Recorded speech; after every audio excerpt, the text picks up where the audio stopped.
Hello everyone, my name is Devendra, and in this video we are going to talk about India's foreign policy with respect to its immediate and extended neighborhood. So the key focus area of India's foreign policy with respect to its immediate and extended neighborhood has five major key areas, or five major pointers, or five pillars, which we can say. That is India's neighborhood first policy, Act East policy, Think West policy, Connect Central Asia policy, and Sangha, security and growth for all in the region. So through these policies, we want to enhance our engagement with the relevant countries, that is in our immediate and extended neighborhood. So we'll start with first India's neighborhood first policy. Neighborhood first policy. So the neighborhood first policy actually accords institutional priority, institutional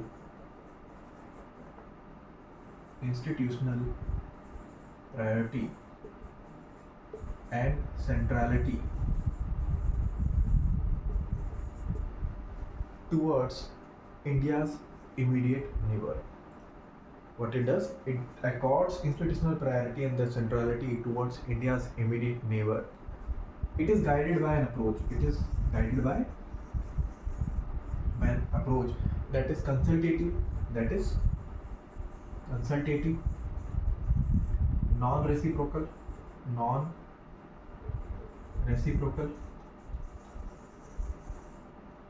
and outcome oriented.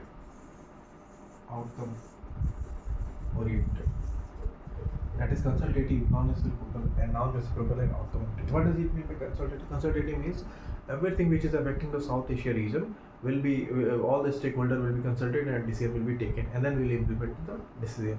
Non-reciprocal, not necessarily that something the other state or other country will do, then only we will do as a result of that particular activity. Not, it may be one-sided effort, benevolent act, right? If it is if it is giving the prosperity to the region or beneficial to the region, then we have outcome oriented. Outcome oriented means the goal which we want to achieve. So it is guided by an approach that is consultative, non-reciprocal, and outcome oriented to achieve goal which is lasting peace, stability, and prosperity to the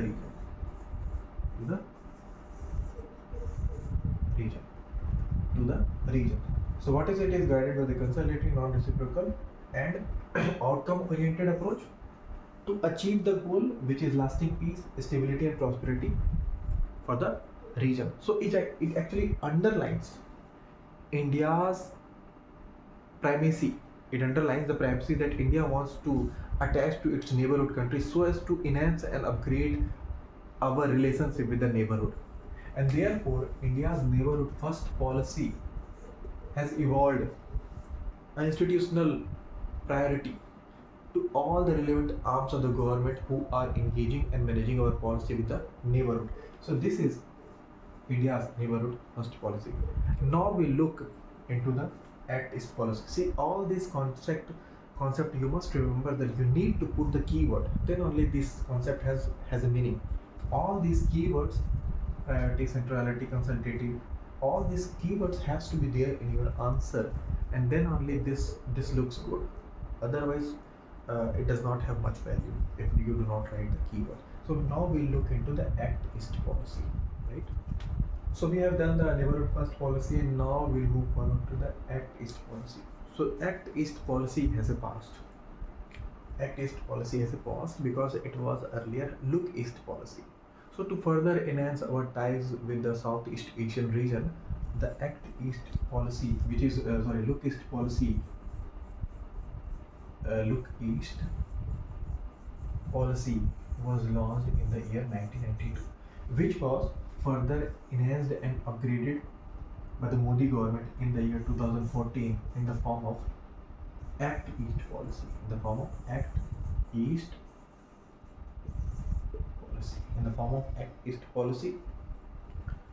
With Act East policy was launched with pragmatic and proactive focus on the extended neighborhood in the Indo-Pacific region.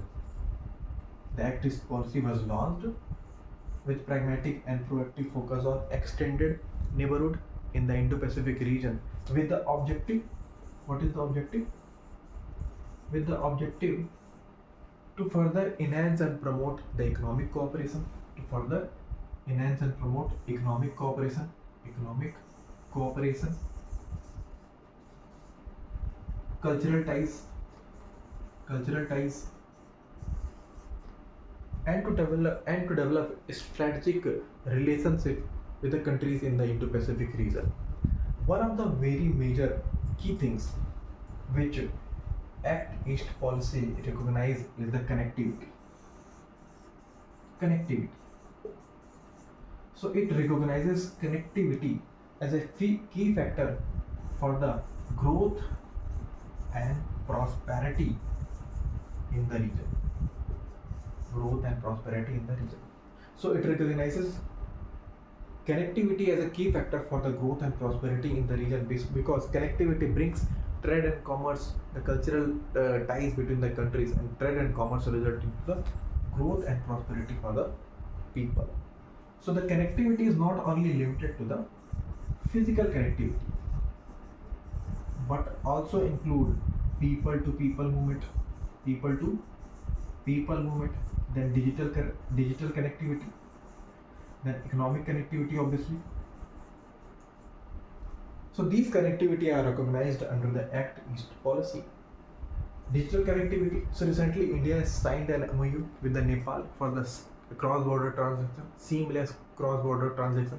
This is one such example of leveraging the digital powers of India. Right now we'll move to the Think West policy, and we'll look what it is. We have seen the Neighborhood First policy, Act East policy, and now we'll move to the Think West policy under the hood of India's foreign policy in its immediate and extended neighborhood. So the Think West here does not mean the UK and US, it means the Gulf and West Asian countries. So India's outreach to the Gulf and the West Asian countries has been increasingly important. Has been an increasing important pillar of the India's foreign policy, because this particular area provides for India's energy security. This area is very important for India's energy security.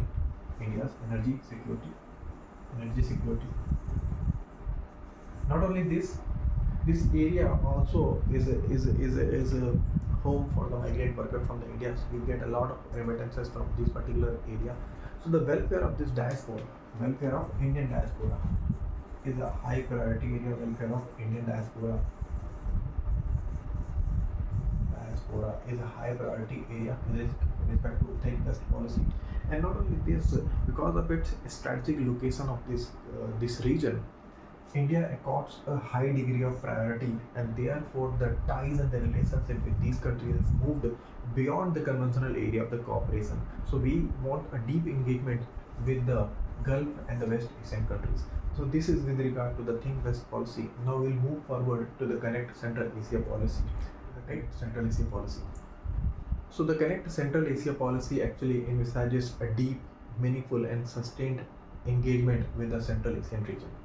Deep, meaningful and sustained engagement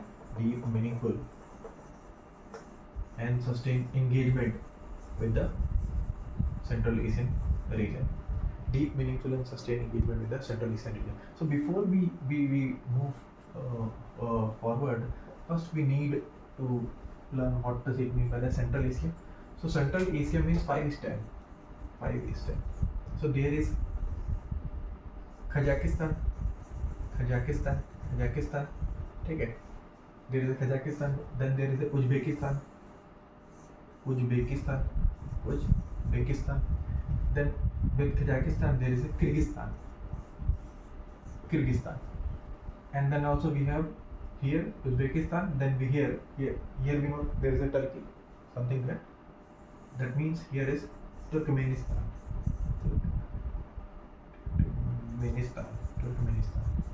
right? And here finally we have Tajikistan, right? This Kazakhstan actually touches the Turkmenistan, but the Turkmenistan only touches Uzbekistan and Kazakhstan. Between Kazakhstan and Uzbekistan, we have Aral Sea, and here we have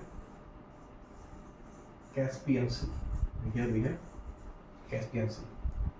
This Uzbekistan touches three states: Kazakhstan, Kyrgyzstan, and Tajikistan. These two does not touch each other, right? So this is about Central Asia. Just for the sake of information, this is being asked in prelims examination in the past, so you must know what does it mean by Central Asia. So, so correct Central Asia policy. In the direction of the Central Asia policy, India is working very hard, and that has resulted in something what is known as India Central Asia Summit, institutionalization of India Central Asia Summit, right? With Connect Central Asia policy, India actually wants to leverage its historical and the cultural ties with the Central Asian countries, and to enhance our cooperation, security, and strategic cooperation. Then capacity building,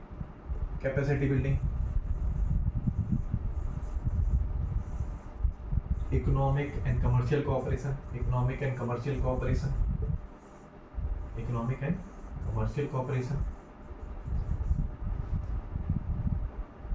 then enhancing connectivity, enhancing connectivity,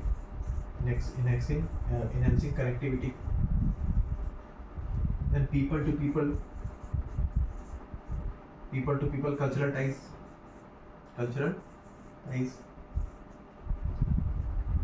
This is the area in which we are working. This is with regard to the Connect Central Asia policy. And now we will move forward to the Connect Central Asia policy. Central Asia means 5 steps.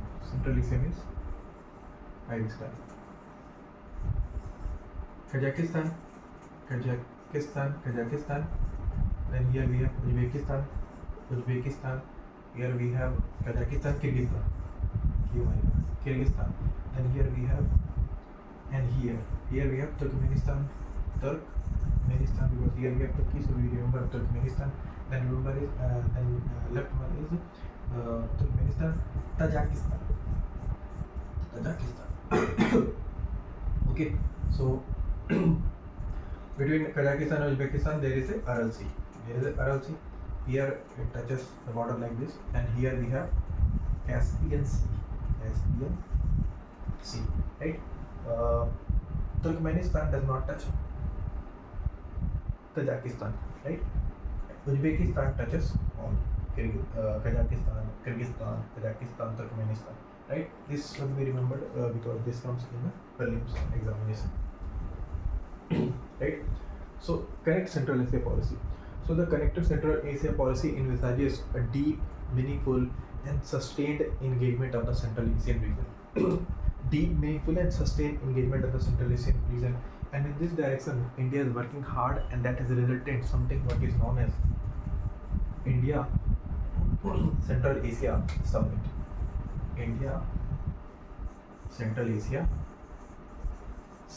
Institutionalization of India Central Asia Summit. So this is a very big achievement. Institutionalization of India Central Asia Summit.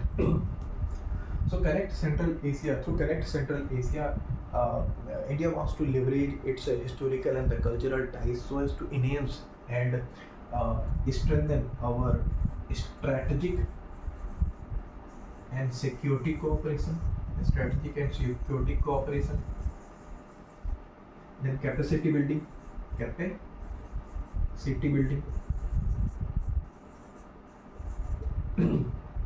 Capacity building, economic and commercial cooperation.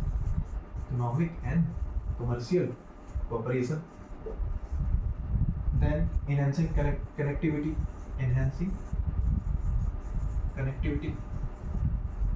And finally, people to people ties.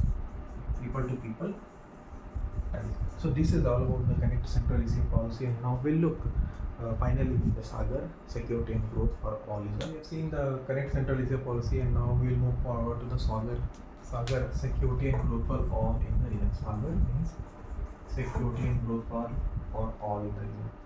So this concept was first articulated by Prime Minister Narendra Modi in the year 2015. In the year 2050s, under this concept, India envisages a free, open, inclusive, prosperous, and peaceful Indo-Pacific region, which is built upon rule-based international order, which is built upon rule-based international order. Then sustainable and transparent infrastructure investment,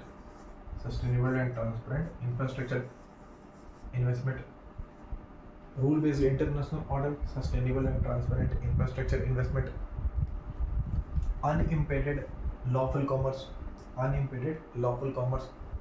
mutual respect for the sovereignty, resolution of the dispute, peaceful resolution of the dispute, then peaceful resolution of dispute, and equality of all the nation.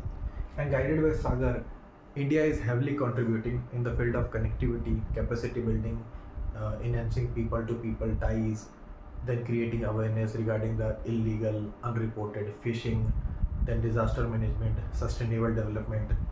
Then you have safe and secure maritime movement. All these in the Indian Ocean region. So this is about the Sagar scheme. Thank you.